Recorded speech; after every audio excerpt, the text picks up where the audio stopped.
চিকিৎসা পদ্ধতির বিষয়টি মাল্টিপল মায়োলোমার ক্ষেত্রে কেমন? চিকিৎসা পদ্ধতির মধ্যে আমাদের supportive and specific treatment. Supportive ট্রিটমেন্টের মধ্যে যখন আমরা দেখি যে পেশেন্টের হিমোগ্লোবিন কমে যাচ্ছে বা প্লেটলেট কমে যাচ্ছে, তখন আমরা পেশেন্টকে ওই ধরনের কম্পোনেন্ট থেরাপি দিয়ে থাকি।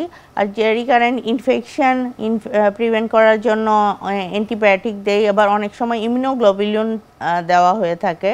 আর স্পেসিফিক ট্রিটমেন্টের মধ্যে আমাদের স্টেজিং অনুসারে কিমোথেরাপি আছে, তারপরে রেডিওথেরাপি, বোন পেন, ফ্র্যাকচার এগুলো কমানোর জন্য আমরা টার্গেটেড থেরাপি ইউজ করে থাকি। আর লেটেস্ট ট্রিটমেন্ট হিসেবে আমাদের দেশেও ইনভেরিয়েবলি হচ্ছে অটোলগাস স্টিম সেল ট্রান্সপ্লান্টেশন। এটি মাল্টিপল মায়োলোমার একটি স্পেসিফিক ট্রিটমেন্ট।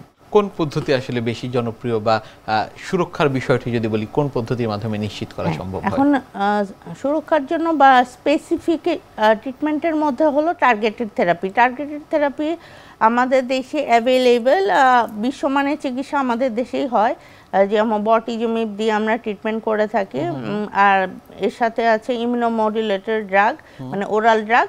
এই দুইটা ট্রিটমেন্ট দিলেই হলো পেশেন্ট সুস্থ থাকে। আপনার কাছ থেকে আমরা শুনছিলাম যে স্টেম সেল ট্রান্সপ্লান্টের কথা বলছিলেন, সেটি করার পর আসলে একেবারে ভালো হয়ে যায় কিনা বা পূর্বের অবস্থায় স্বাভাবিক অবস্থায় ফেরত আসার সম্ভাবনা রয়েছে কিনা? ফার্স্টে কিন্তু আমি বলে নিয়েছি যে multiple myeloma is a incurable disease, মানে এটা কখনোই সম্পূর্ণ সুস্থ হবে না। কিন্তু মাল্টিপল মায়োলোমা ট্রিটমেন্ট অপশনের মধ্যে আমরা দুই ভাগে ভাগ করে ফেলি।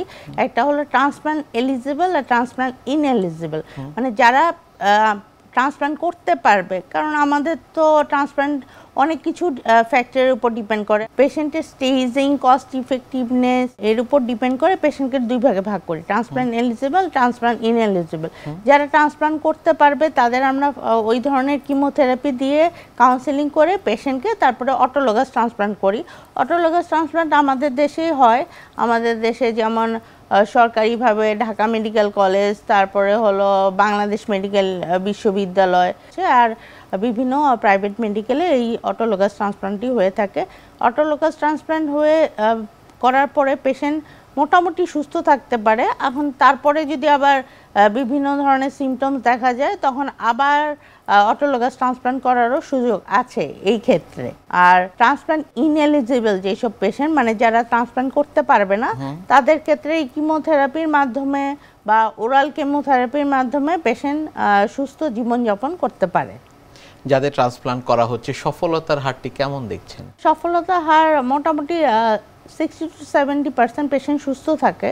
ট্রান্সপ্লান্ট করার পরবর্তী সময় তাদের আসলে কি কি জীবনযাপনের ক্ষেত্রে মেনে চলতে হয় বা সতর্কতার কোন কোন বিষয় রয়েছে?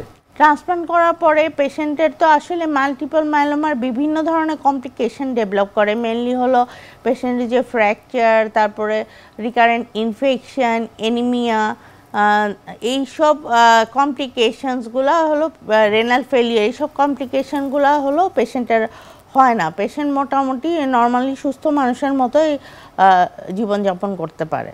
তাদের ঘন ঘন ইনফেকশন বা ডক্টরের শরণাপন্ন কম হতে হয়, জাস্ট খালি ফলো আপে আসলেই হয়। আর আমরা কিছু এর সাথে ভ্যাকসিনেশন দিয়ে থাকি, ইমিউনোগ্লোবুলিন থেরাপিও দিয়ে থাকি। পেশেন্ট নর্মালি সুস্থ স্বাভাবিক জীবনযাপন করতে পারে।